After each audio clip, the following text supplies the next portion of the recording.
Good afternoon and welcome to H3TV. We are doing a number of shows this week because we have a lot of guests that are so excited to share their wisdom with you and how they have navigated disruption.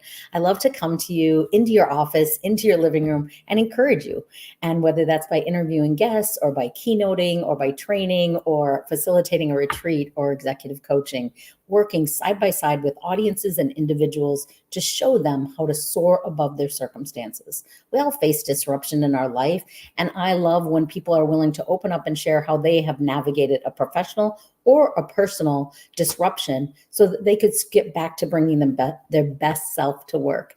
I believe the workplace culture is very much affected by the people. We need challenging people to learn from and with, and we need wonderful people to support each other with. We need community. And so I love to invite guests to come into your mind and to speak encouragement to you. So please help me welcome to the stage today, Lauren.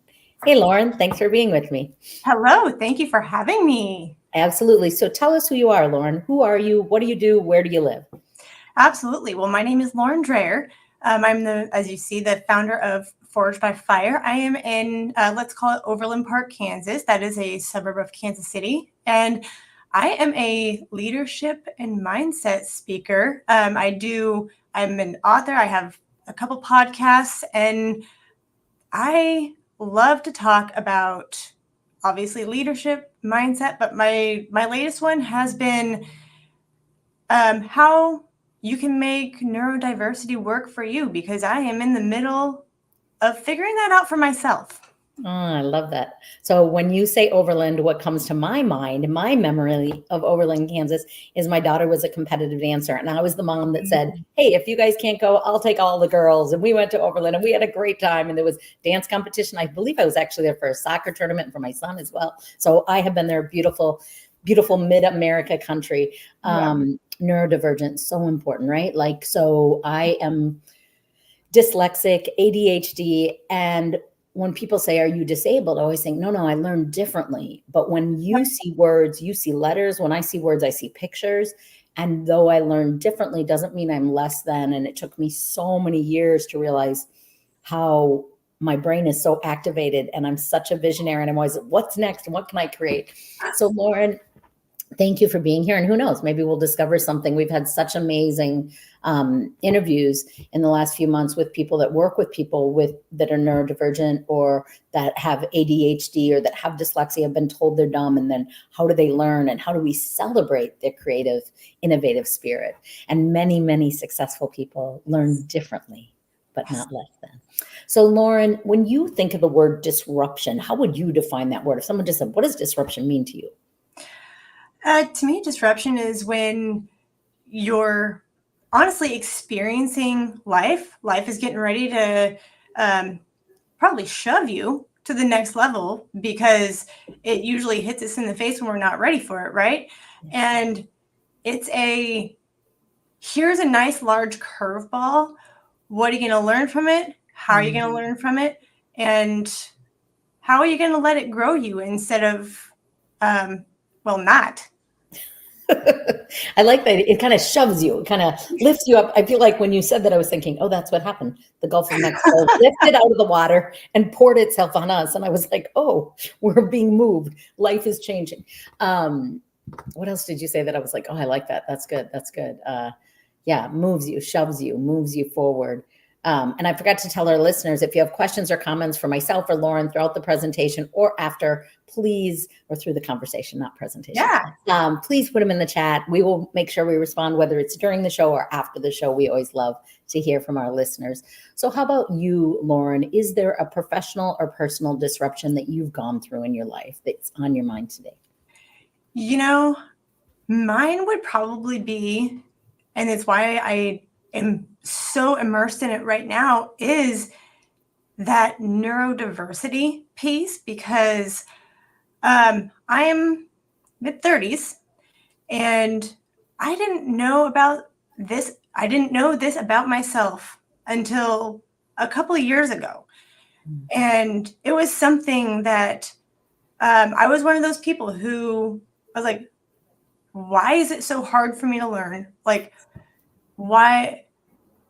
I really did feel like I was dumb. I couldn't pay attention.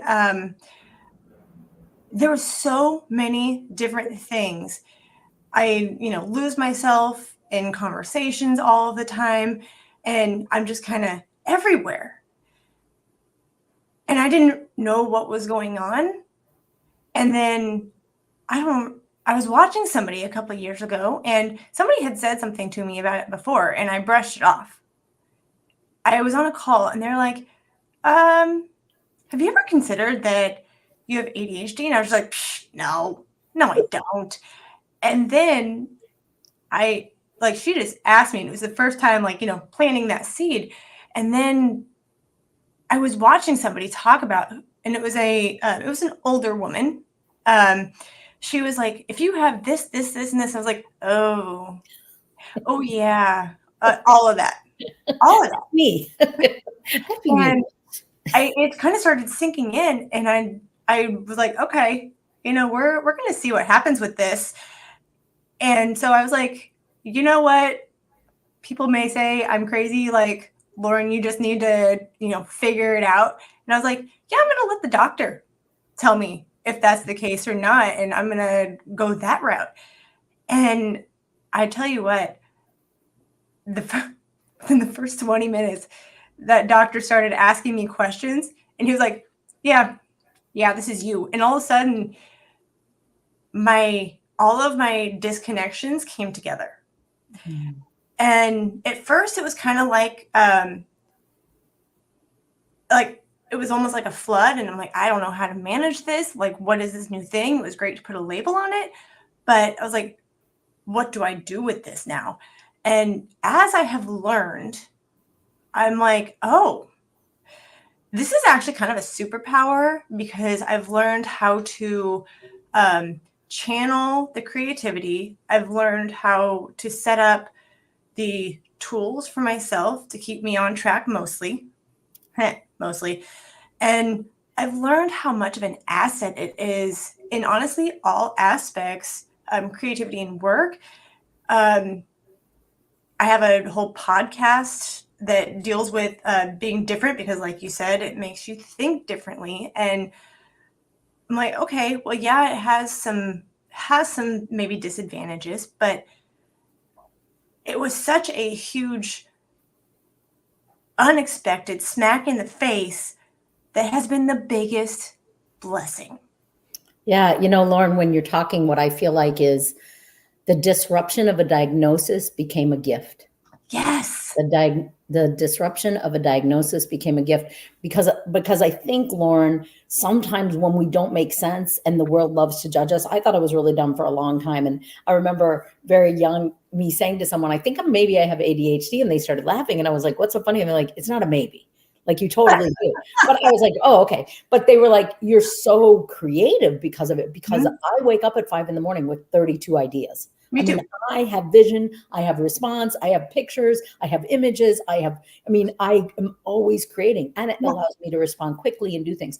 But I also love that you said, even though it's a gift, even though it's a blessing, for those of us that have ADHD, it doesn't have to define us, number one. And number two, we do need, I feel a little allergic to process and systems, but in order to get as successful as I am in my life, I had to force myself to have process, force myself to have systems, and have an amazingly supportive husband who's all about systems and process, which also helps me, because I am front and the visionary and the market and the sales and the speaking, but I need to surround myself, my assistant who sees things I don't see. Yeah. We have to have our own routines and rituals. We have to have schedules, and we have to have support, because to be the best version of ourselves and not miss something, we have to get clear. But there's so many gifts in the diagnosis if we can see them as such. But I know sometimes, even when it makes sense, it can be hard. You can still feel like, I'm different. I'm grateful. I'm not a big Instagrammer, but sometimes I'm scrolling,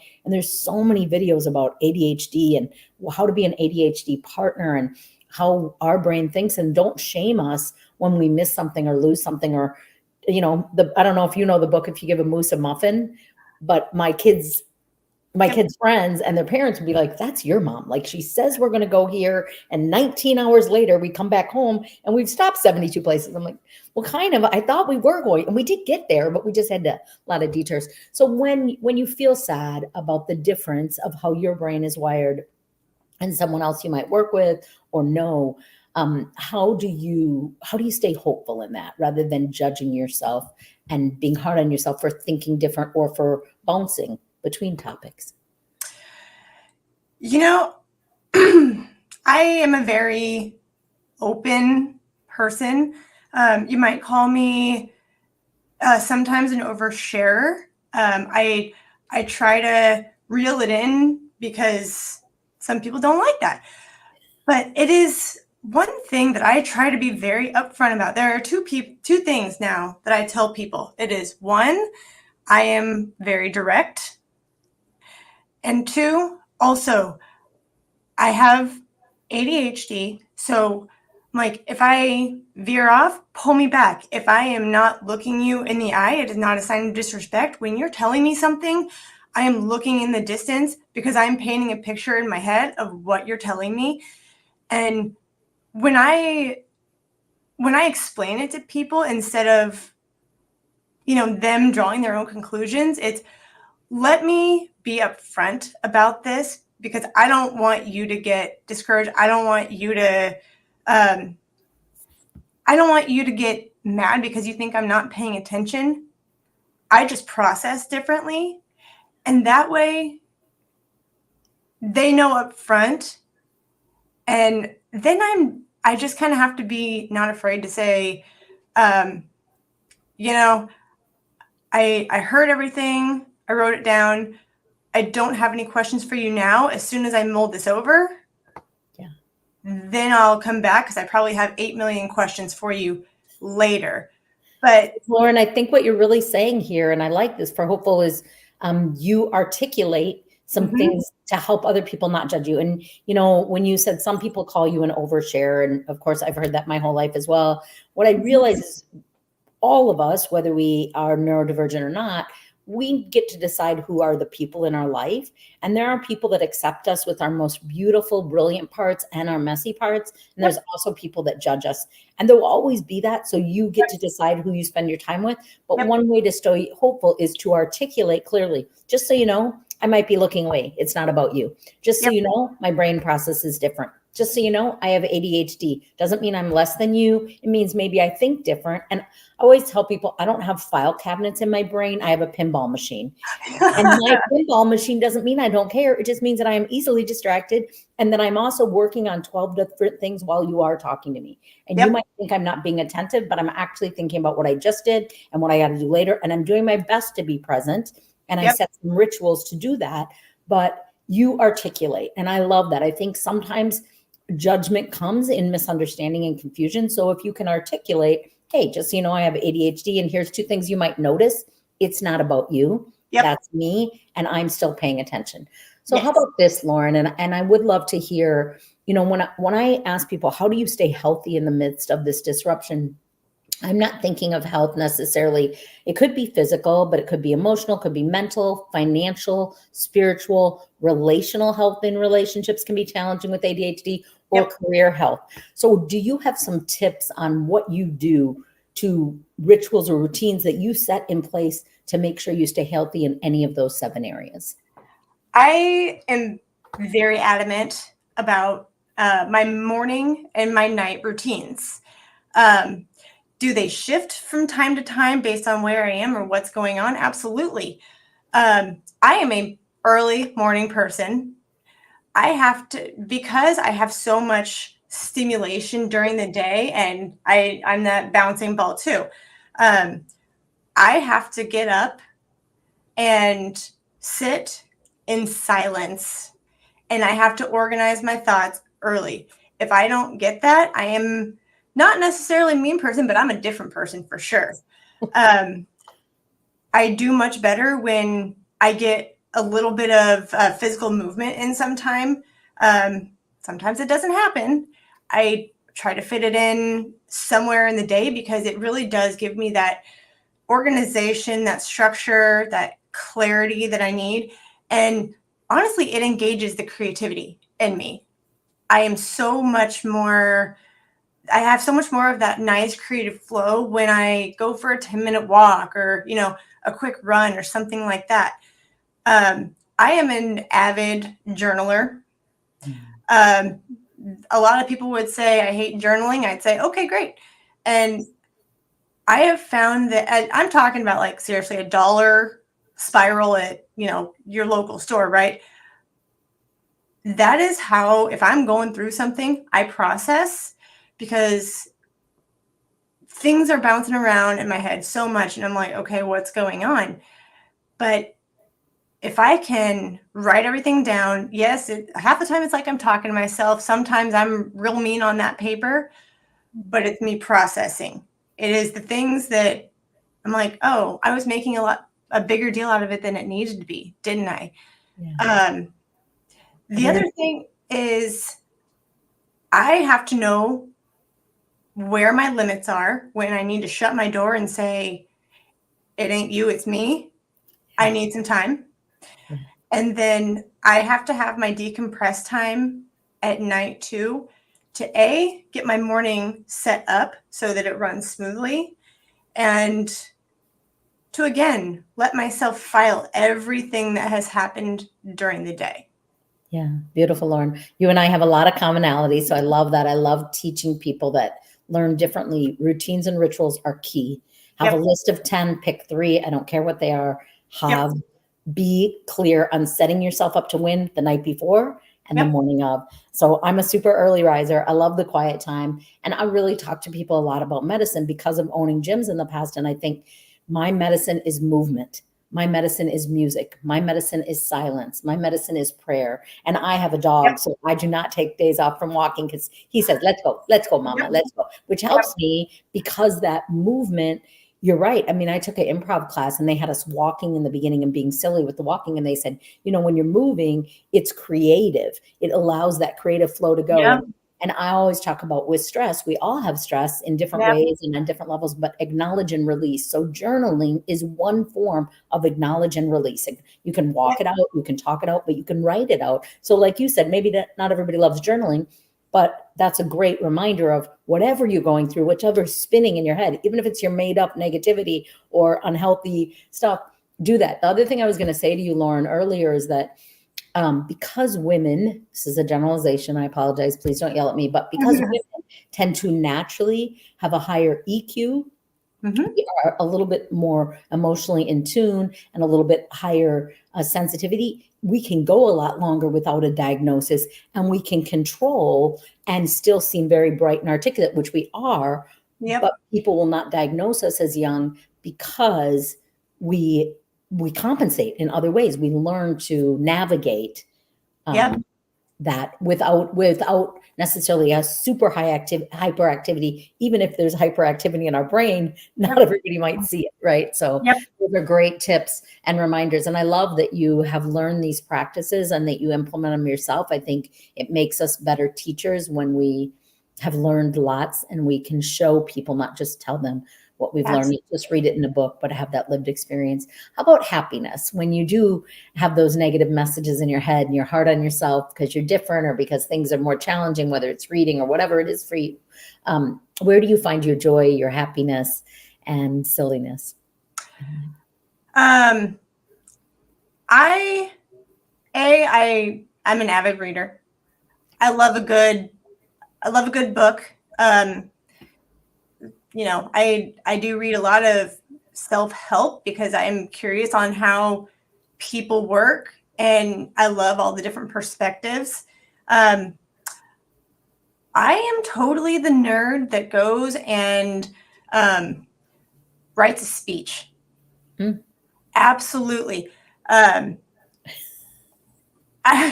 was telling somebody this the other day is if I am having, aside from journaling, if I'm having a rough day, I will either go record a video of myself and literally kind of talk myself through it, or I write a speech on here's what I want to teach people about this, and it helps me kind of memorialize it in a way and work through it.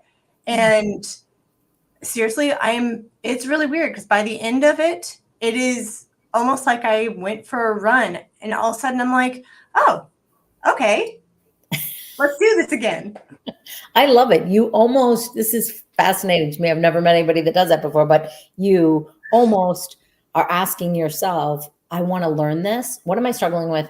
What do I want to learn about this? And then you teach yourself while you're imagining teaching other people, which is very cool, very healing and very introspective. So I really like that. Okay, I'm going to recommend 4 self-help books for you. Well, one's not really a self-help book, but it's interesting. My first book I'm going to recommend is written by a friend named Polly, and it's the number 3 MPH. And it's about my friend Polly, who walked around the whole world in 5.5 years. And I'm not done reading it yet, but I'm so enjoying it. I feel like I'm traveling the world with her. She was just in Thailand. Now she's in China.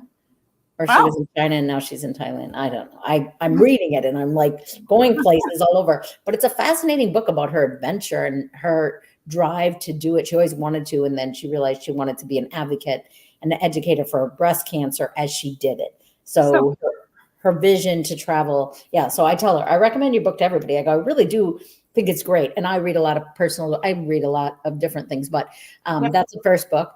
The second book is a fascinating book that I read in 24 hours, which I'm a really slow reader. And I literally think the book's about brainwashing and how we're all brainwashed. But then I've kind of decided that he brainwashed me through the book. So it's a weird book, but it's called, and the man has passed away that's written it. And I really like to refer women's books, but I just think it's fascinating. So I like to refer books and then have people write to me what they think about them because I'm curious. But it's called The Easy Way. And it was about a man that wanted to help people quit smoking, but now it's about helping people with any addiction from food, sugar, alcohol, drugs, vaping, gambling, anxiety, anything that's stealing your joy. So I read it in 24 hours and it was about emotional eating. And it was just kind of fascinating to me. I'm like, this is very interesting. And then the other 2 books I want to recommend are my books, which I don't normally ever do on my calls, but you said you love personal development. So I want to recommend Be the Exception. Be the Exception. I just did a Misfits Managed podcast on that. Yes. Did you? And so Be the Exception. And this is a great self-help book. It won a national award, first place in self-help. So I think you'll really love this. This was the first one. And then this book came out last August, and it's about navigating life after the hurricane, but that we all go through disruption. So Choose to Soar, or I'm all about color. Can you tell? I am too. Because we like color. We like bold things. So what I want to know from you more, I don't normally just say, hey, read my books, but it just seemed fitting in your moment. Is tell me a success story about someone you've worked with to help navigate their story or their circumstance. Tell me a story. It's a friend of mine, and she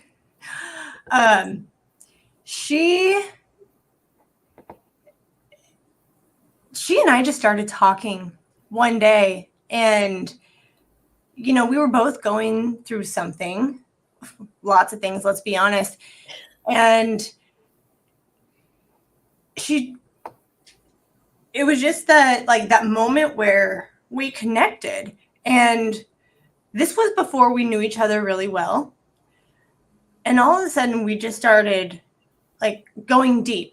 I can have small chat conversations, but I am totally the person that I'm like, you don't know me, but tell me all of your dirt, because I want to help you through it. I am totally that person.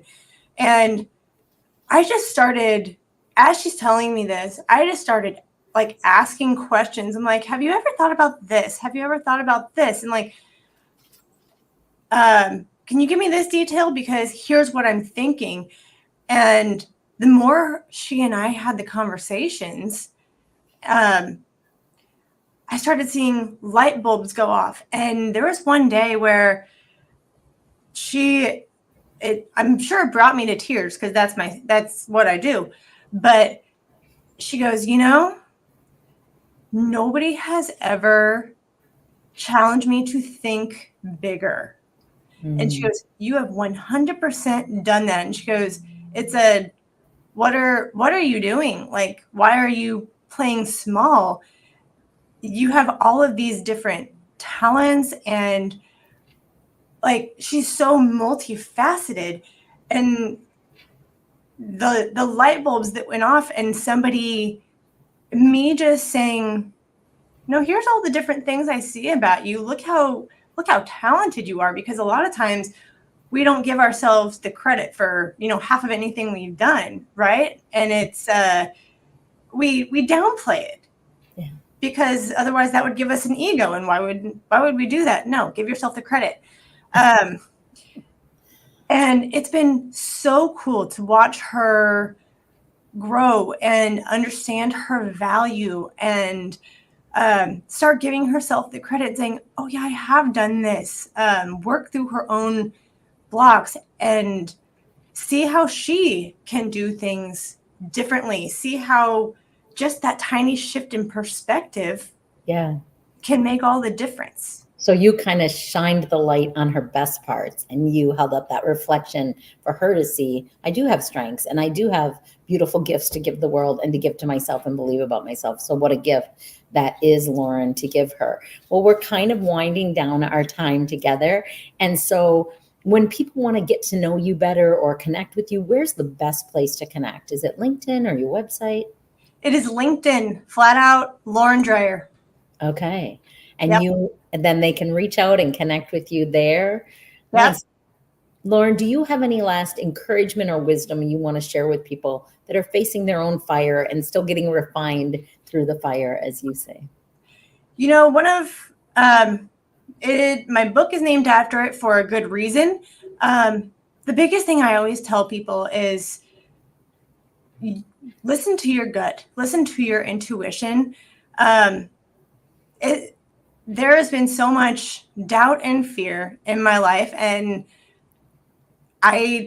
you have to go through it. Life will come back and throw it at you again until you go through it. Hence why Forged by Fire.